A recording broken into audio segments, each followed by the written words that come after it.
আপনাদের এখানে ডাকা হয়েছে আমাদের দপ্তরে। আজকের দিনটি আমাদের জন্য অত্যন্ত গুরুত্বপূর্ণ এবং পশ্চিমবঙ্গের শিক্ষাক্ষেত্রে একটি মাইল ফলক হিসেবে বলা যায়। আজকে এখানে আমাদের উপস্থিত আছেন কর্নেল শাকিল আহমেদ, তিনি এনআইওএস এর সেক্রেটারি। আমার সহকর্মী আছেন এখানে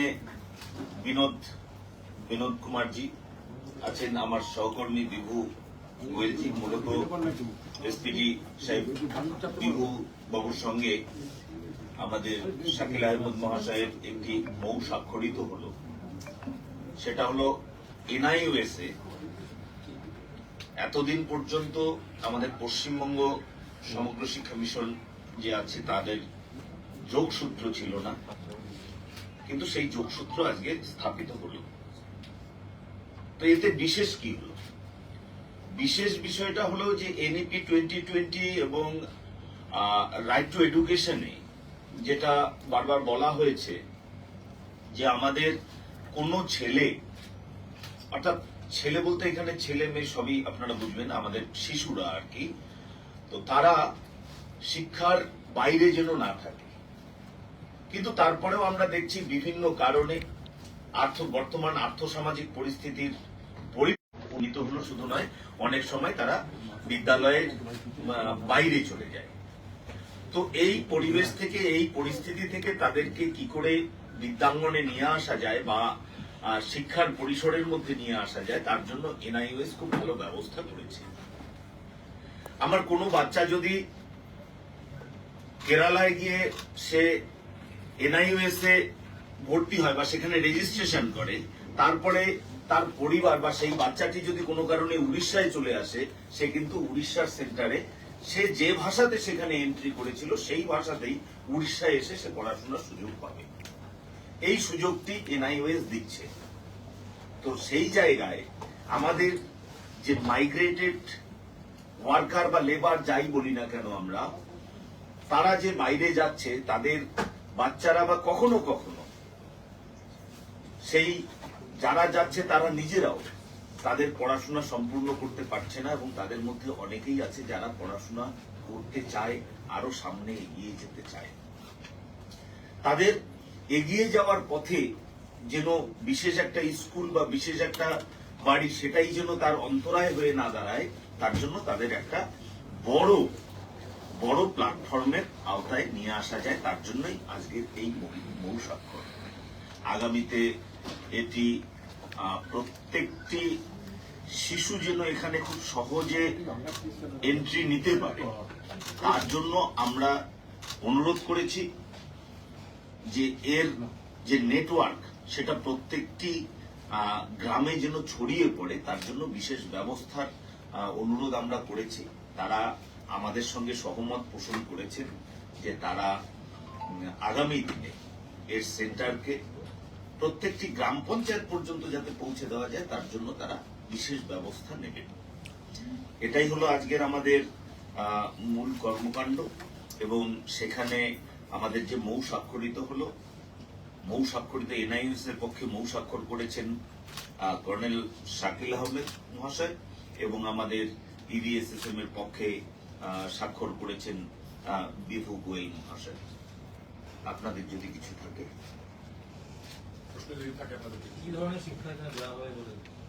মূলত এখানে শিক্ষা আছে আমাদের 1 to 8 যেটা হয় সেই শিক্ষাটাও যেমন এর মধ্যে আছে, প্লাস ক্লাস 10 যেটা আছে সেটা আছে, 10+2টা আছে।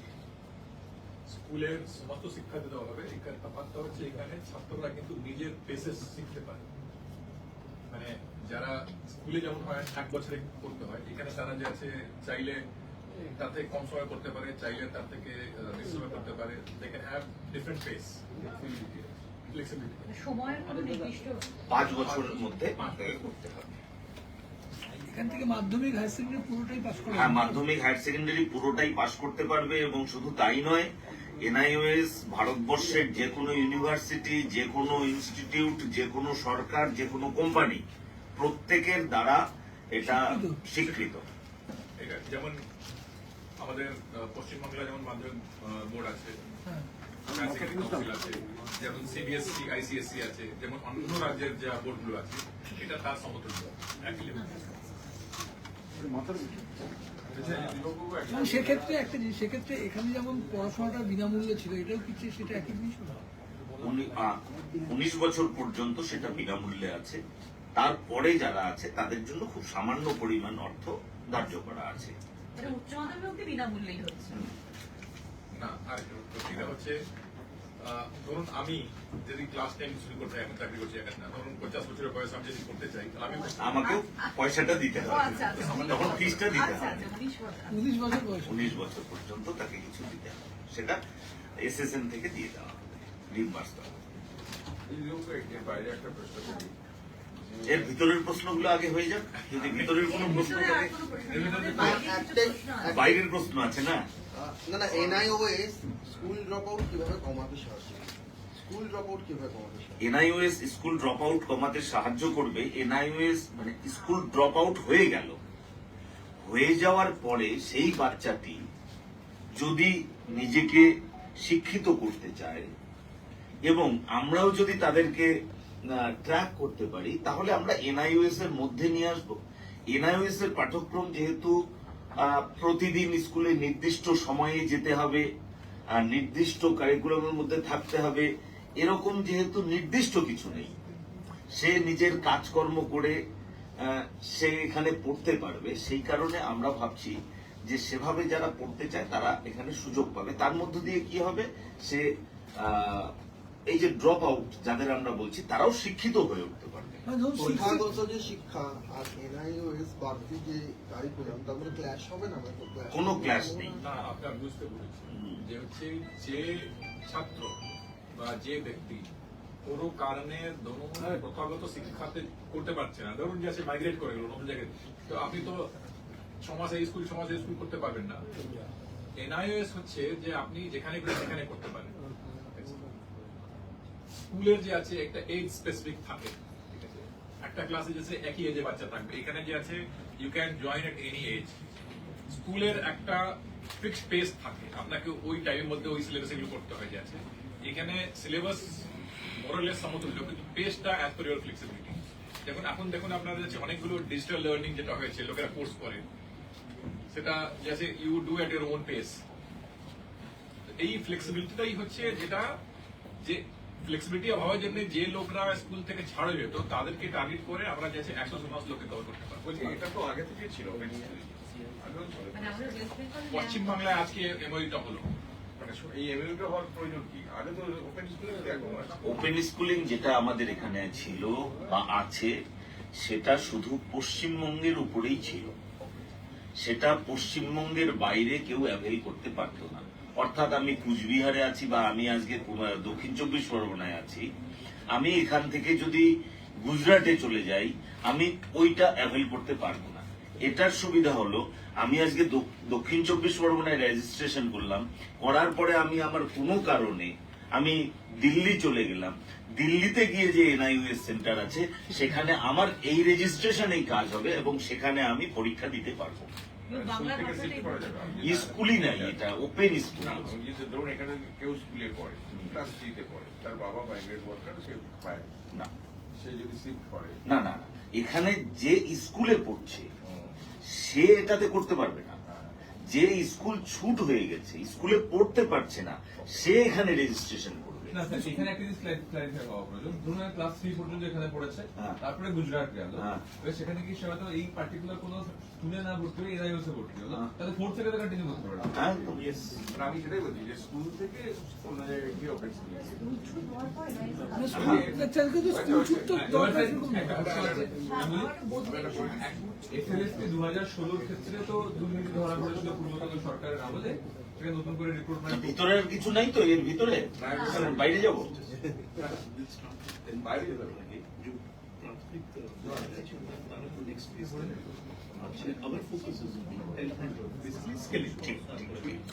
হ্যাঁ, বলুন। বলছি যে ওই যেটা বলছিল যে 31 আগস্ট পর্যন্ত আপনার ডেডলাইন 9, 10, 11, 12 যে চাকরি বাতিল হয়েছে, তার নতুন করে পরীক্ষা হয়েছে, তার রেজাল্ট বেরিয়েছে, তাদের চাকরিতে পুনর্বহাল করা। আর 1 মাস বাকি আছে, তাদের যা অবস্থা 1 মাসের মধ্যে এটা সম্ভব না। আপনারা এখন কি করবেন এটা? গতকাল আমি এটা বিস্তারিত বলেছি। আমরা নবান্নে যখন বসেছিলাম গতকাল আমরা কম্পোজিট গ্রান্ট দেওয়ার জন্য, তখন আমি বলেছিলাম, আবারও আপনাদের মাধ্যমে আমি সকলকে এটা জানাতে চাই, এসএসসির মাধ্যমে যে মহামান্য সুপ্রিম কোর্টের রায়ের ভিত্তিতে যে এসএসসি হয়েছিল এবং যে নিয়োগ প্রক্রিয়া মাঝখানে স্থগিত ছিল, সেই নিয়োগ প্রক্রিয়া এখন সম্পূর্ণ হওয়ার দিকে, সেগুলোর কাজ দ্রুততার সঙ্গে চলছে। আমরা অতি স্বল্প সময়ের মধ্যে আমরা এই নিয়োগ প্রক্রিয়া সম্পূর্ণ করব এবং যদি কিছু বাকি থাকে, আমরা যদি কোথাও দেখি যে আরো কিছু সময় প্রয়োজন, আমরা মহামান্য উচ্চ আদালতের কাছে আবেদন করব এবং আমরা কিছু সময় চেয়ে নেব। এখানে স্যার একটা সংযোজন আছে, গ্রুপ সিডি কর্মীরা তারা কিন্তু দুর্নীতির জন্য কেউই বেতন পাচ্ছেন না, তাদের রেজাল্টটাও বেরোবে না। পরীক্ষার রেজাল্টটা কবে বেরোবে? সেক্ষেত্রে দেখুন, সেটা আমাদের প্রাথমিক যে 26,000-এর জন্য আমাদের 31শে আগস্ট পর্যন্ত একটা ডেডলাইন বেঁধে দেওয়া হয়েছে, সেই বিষয়টা নিয়ে আমরা কাজ করছি। গ্রুপ সিডির জন্য আমাদের তাদের যে রেজাল্ট সেটা আমাদের প্রস্তুত হয়ে আছে, সেটাও আমরা বের করব, কিন্তু এই বিষয়টাকে আমরা গুরুত্ব দিচ্ছি যেহেতু এখানে সুপ্রিম কোর্টের ওরা একটা বিশেষ 26,000-এর রায়। মধ্যে তো ওরাও আছে স্যার, ওরাও ইনক্লুড, কিন্তু ওদের চাকরিটাও একইভাবেই বাতিল হয়েছিল, কিন্তু ওদের পরীক্ষার রেজাল্টটা এখনো বেরোয়নি। ওরা ওদের পরীক্ষার রেজাল্টটা বেরিয়ে যাবে, সেটার কোনো টাইম না টাইম ফ্রেম নেই। আমরা মূলত প্রথম দিকে আমরা যে শিক্ষক মহাশয়দের যেটা আছে, যেহেতু তাদের চাকরিটা নেই আদালতের নির্দেশ ক্রমে, আদালত যেরকম নির্দেশ দিয়েছে, আর এখানে শিক্ষকদের যেটা 31 আগস্ট পর্যন্ত আছেন ওনারা, ঠিক আছে, এদেরটা আমরা দেখছি, ওদেরটাও আমাদের নজরে আছে। একটা সংযোজন বলছি যে ধরুন 31 আগস্টের মধ্যে যদি শেষ করতে হয়, তো ডেইলি প্রায় 1,000 অ্যাপয়েন্টমেন্ট দিতে হবে, সেটা তো পসিবল না। কিন্তু দেখুন, আপনার পরন্তু কিন্তু কি হবে যেন কন্ডিশনায় আমি উত্তর এই মুহূর্তে আমি দিতে যাচ্ছি না। একদম পরিষ্কার আবারও বলছি যে আমাদের প্রসেস অনেক দূর এগিয়ে গেছে এবং আমরা 31শে আগস্টের মধ্যে যে হায়ার সেকেন্ডারি যেগুলো হয়েছে সেগুলো আমরা সম্পূর্ণ করব। আর শূন্য পড়ুয়ার স্কুলগুলো নিয়ে কি পরিকল্পনা আছে আমাদের? হ্যাঁ, যে স্কুলগুলোতে পড়ুয়া শূন্য, সেই স্কুলগুলো নিয়ে পড়ুয়া শূন্য স্কুল থেকে যে শিক্ষকেরা আছেন, শিক্ষক মহাশয়রা সেখানে আছেন, তাদেরকে পড়ুয়া যুক্ত স্কুলে নিয়ে যাওয়ার প্রক্রিয়া চলছে। তাহলে স্কুলগুলো আর বাড়িগুলো কি হবে, মানে সেরকম কোনো plan? স্কুল বাড়িগুলো এখনো সেটা নিয়ে আমাদের এখনো কোনো বিস্তারিত পরিকল্পনা হয়নি। আমরা সেটা ক্যাবিনেটে আলোচনা করে সেটা স্কুলগুলো তো সেটা উঠে যাবে, তাই তো? হুম? স্কুলগুলো কি উঠে যাবে? যদি ছাত্র থাকে নিশ্চয়ই কোনো স্কুল উঠবে না। ছাত্রদেরকে ফিরিয়ে আনার কোনো উপায় নেই সেই সমস্ত স্কুলগুলিতে?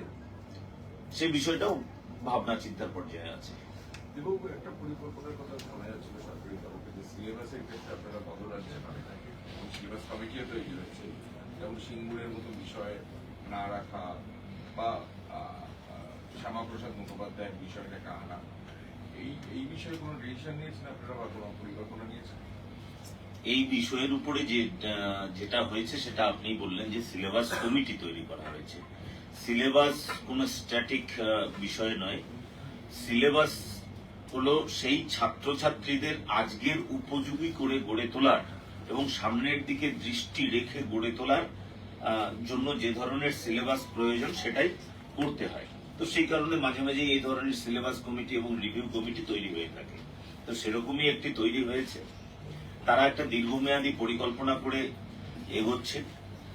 তাদের প্রথম পরিকল্পনায় যেটা আছে যে আগামী 2027-এ যে বইগুলো বেরোবে সেগুলোকে একটু রিভিউ করা, আর 2028 থেকে আমরা যে এনইপি 2020 লাগু করব আর কি, তার জন্য যে বিস্তারিত সূচি সেটা তৈরি করবে। তো সেজন্য তারা দীর্ঘ সময় নিয়ে কাজ করছে। তাদের যে ধরনের ফিডব্যাক আসবে বা তারা যে ধরনের আমাদের সুপারিশ করবে সেই বিষয়গুলো নিয়ে আলোচনা করে তারপরে যখন সিদ্ধান্ত হবে তখনই বলা যাবে যে সিলেবাসের মধ্যে কি আছে এবং কি নেই। স্যার, 28 থেকে তেমন একটা আমূল পরিবর্তন হতে পারে, তাই তো? আর 27 কিছু কিছু টপিক চেঞ্জ সেটা হতে পারে। স্যার, এই স্কুল ইউনিফর্ম গুলো তো চেঞ্জ হয়েছিল, আপনারা recently একটা সার্ভে শুরু করেছেন যে যে স্কুলের যে ইউনিফর্ম গুলো ছিল সেক্ষেত্রে সেগুলো পরে শিক্ষাবর্ষ থেকে লাগু হওয়ার কথা, সে ব্যাপারে কতটা এগোনো গেল? আমরা এটা সার্ভে শুরু করেছি। আমাদের যে সমস্ত বিদ্যালয়গুলো আছে তাদেরকে আমরা বলেছি যে আপনারা যে আপনাদের অতীত ঐতিহ্য যেটা ছিল সেটাকে যদি আপনারা ফিরিয়ে আনতে চান তো আপনারা আনতে পারেন, তা আপনারা আপনাদের পছন্দের কালার আপনারা দিয়ে দিন, সেটা আমরা বলেছি। স্কুলের উপর স্বাধীনতা আছে। হ্যাঁ, স্কুলের উপরে স্বাধীনতা আছে, তারা আমাদের জানাবে এবং তারপরে আমরা ব্যবস্থা নেব। এছাড়া স্কুলের যে রং আছে সেটাও আমরা বলেছি যে আপনারা আপনাদের যে অতীত ঐতিহ্য মেনে আপনারা আপনাদের স্কুল বাড়ির রং আপনারা করতে স্কুলকে পারেন। যেমন ওই সিলেবাস কমিটির প্রধান কি বা সদস্য? ওটা আপনারা দেখে নিন, নোটিফিকেশন বেরিয়েছে। আরেকটা প্রশ্ন স্যার, এই জনগণনা শুরু হচ্ছে তো শিক্ষকরা তাতে যুক্ত, অনেক শিক্ষকই বলছেন যে তাহলে হয়তো স্কুলে পড়াশোনা করাতে একটু অসুবিধা হয়ে যাবে, এই ব্যাপারটা এটা নিয়ে একটু যদি বলেন। বলেও ছিল। দেখুন, মর্নিং স্কুল নিয়ে আমি বলিনি বিষয়টা। আমি একটি শিক্ষকদের একটা অনুষ্ঠানে গিয়েছিলাম, সেখানে শিক্ষক মহাশয়দের পক্ষ থেকে আমার কাছে প্রস্তাব এসেছে যে যদি আমরা মর্নিং স্কুল করি তাহলে পরে সেন্সাস এবং স্কুলের পঠন পাঠন অনেকটা কম ব্যাহত করে আমরা সেন্সাসের কাজ করতে পারবো। এটা মাস্টারমশাইদের নিজেদের আগ্রহ ছিল। আমি আমার পক্ষ থেকে সেটা বলা হয়নি, এটা মাস্টারমশাইদের পক্ষ থেকে আমাকে জানানো হয়েছে। আর সেন্সাসের ক্ষেত্রে আমরা মাননীয় মুখ্যমন্ত্রীর দৃষ্টিগোচর করেছি যে এরকম অসুবিধা হচ্ছে। আমি আমার দপ্তরের এসিএস সাহেবকেও বলেছি যে অনেক স্কুলে হয়তো একটু সংখ্যায় বেশি টিচার নিয়ে নেওয়া হয়েছে সেন্সাসের পক্ষ থেকে। আমরা সেই জায়গাগুলোতে কি করে মিনিমাইজ করা যায় সে বিষয়টা আমরা দেখছি। মুখ্যমন্ত্রীকে এই ক্ষেত্রে কোনো দিশা দেখাতে ইউনিফর্মের বিষয় বললেন না যে স্কুল যেটা চায় তাদের স্বাধীনতা দেওয়া হচ্ছে এবং স্কুল বিল্ডিং এর কালারের ক্ষেত্রেও তাই। কিন্তু এখন বর্তমানে বা বিগত সরকারের আমলে যেটা ছিল একটা বিশ্ব বাংলা লোগো দিয়ে নীল সাদা ইউনিফর্ম, সেটা যদি কেউ রাখতে চায় সেটা রাখতে পারে না, ওটা নীল সাদাটা রাখতে পারবে, বিশ্ব বাংলার যে লোগো আছে সেটি থাকবে না, বিশ্ব বাংলা থাকবে না। নীল সাদা অবশ্যই থাকতে পারে, ব্যক্তিগত চায়। ব্যক্তিগত চয়েস নয়, প্রতিষ্ঠানের পছন্দ। প্রতিষ্ঠানের অতীত ঐতিহ্যের ব্যাপার। সেটা তাই। আমি যে স্কুলের শিক্ষক ছিলাম আমার স্কুলে বরাবরই নীল সাদা কালারের ছিল, স্কুল ইউনিফর্ম ছিল, নীল সাদাই ছিল, টিল নাও নীল সাদাই আছে। আমার একটা প্রশ্ন আছে, বলছি আপনি বলেছিলেন অ্যাসেম্বলিতে যে 70% শিক্ষক না থাকলে সেই স্কুল থেকে বদলি করা হবে না, এটা একটু মানে বিস্তারিত বলতে পারবেন কিভাবে? তখন আমরা এই একটা লাইনই পেয়েছিলাম, আপনি বাজেট মানে জবাবের ভাষণে 70% আমাদের বিদ্যালয়ে যে স্যাংশন পোস্ট আছে সেই স্যাংশন পোস্টের 70% যদি না থাকে তাহলে সেই বিদ্যালয় থেকে আমরা শিক্ষক অন্য বিদ্যালয়ে ট্রান্সফার করব না, কারণ সেই বিদ্যালয়ে যে ছাত্রছাত্রীগুলো আছে তাদের প্রতি আমাদের দায়বদ্ধতা আছে। এবং এই বিষয়টি নিয়ে আমি আপনাদের সামনে ক্লিয়ার করতে চাই, আমাদের যে এসওপি হয়েছে তাতে যে বিষয়টা আছে, অনেকেই এটা মাস্টারমশাইরাও বলেছিলেন, তাদের মনেও একটা ধোঁয়াশা রয়েছে যে কি হচ্ছে। দেখুন, আমাদের প্রথম কথা হলো গ্রামাঞ্চলের স্কুলগুলো আজ বঞ্চিত। গ্রামাঞ্চল থেকে সবাই আমরা শহরের দিকে যেতে চাইছি, এটা স্বাভাবিক প্রক্রিয়া, এর মধ্যে কোনো অস্বাভাবিকতা নাই, এর মধ্যে কোনো অপরাধ নাই।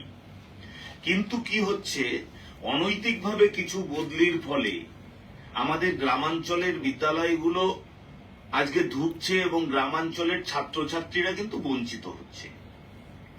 সেই জায়গায় দাঁড়িয়ে আমরা চিন্তা ভাবনা করেছি যে যেখানে বেশি শিক্ষক রয়েছে, অর্থাৎ পিটিআর অনুযায়ী বেশি শিক্ষক, সেখান থেকে আমরা গ্রামাঞ্চলের দিকে বা যেখানে কম আছে সেখানে আমরা নিয়ে যাব।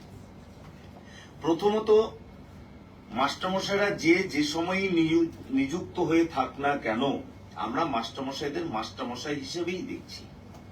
তিনি সিপিএম আমলে নিযুক্ত হয়েছেন, তিনি তৃণমূল আমলে নিযুক্ত হয়েছেন, তিনি বিজেপি আমলে নিযুক্ত হয়েছেন, এরকম শিক্ষকদের ক্লাসিফিকেশন আমরা করছি না।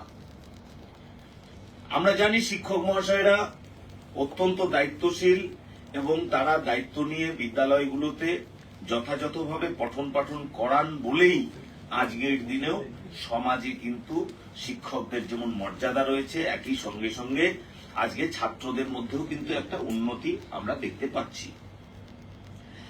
এই ক্ষেত্রে আমরা যেটা দেখেছি যে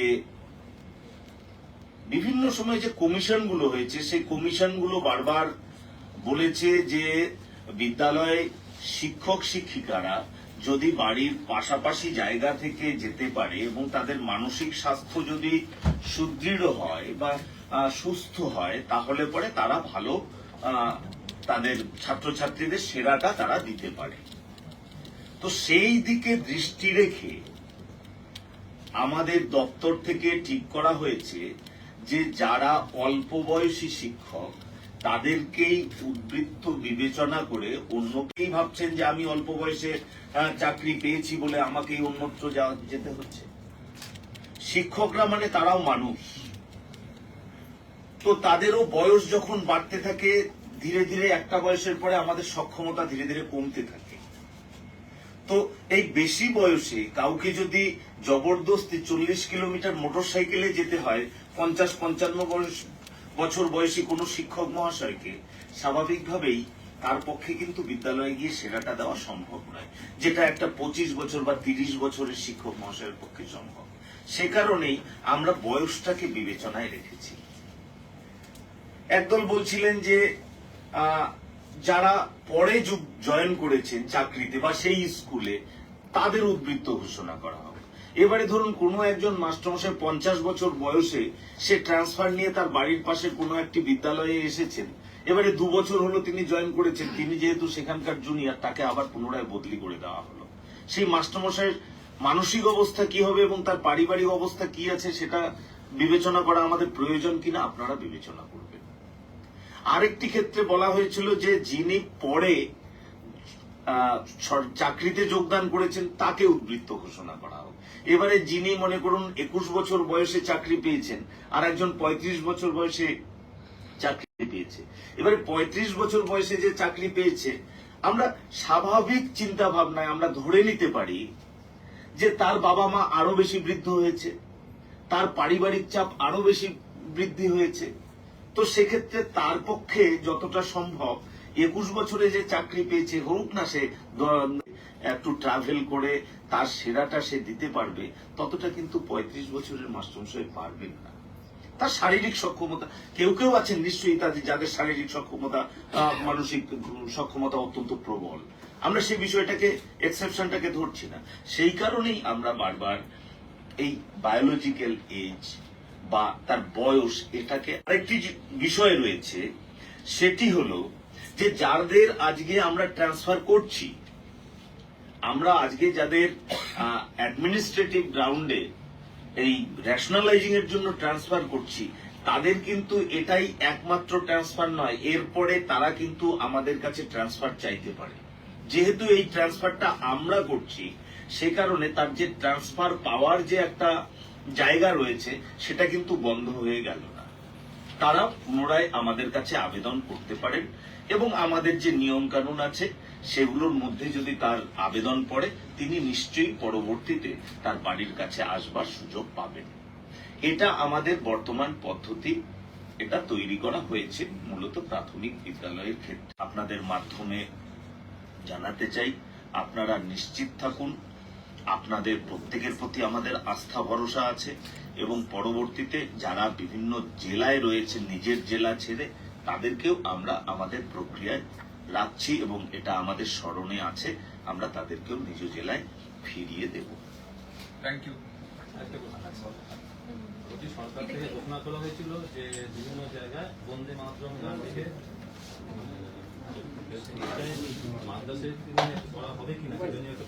কেন মাদ্রাসা তো বন্দে মাতরম হচ্ছে, তো কোথাও হচ্ছে না এরকম খবর আমার কাছে এই মুহূর্তে নেই, সর্বত্রই হচ্ছে।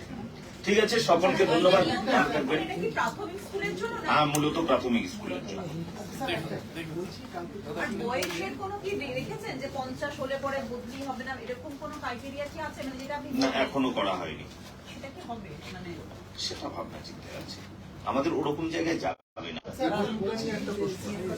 উড়িষ্যা মডেল ক্ষেত্রে ওই এক্সট্রা দিন যেটা গভর্নমেন্ট দেবে ওটা তো 10 টাকার বাইরে, মানে যেটা আপনারা বাড়িয়েছেন প্রাথমিকে দেখুন, অর্থ কোথা থেকে আসবে সেটা এখানে গুরুত্বপূর্ণ নয়। এই মুহূর্তে আমাদের কাছে গুরুত্বপূর্ণ যে ছাত্রর পাতে ডিম পড়বে কিনা।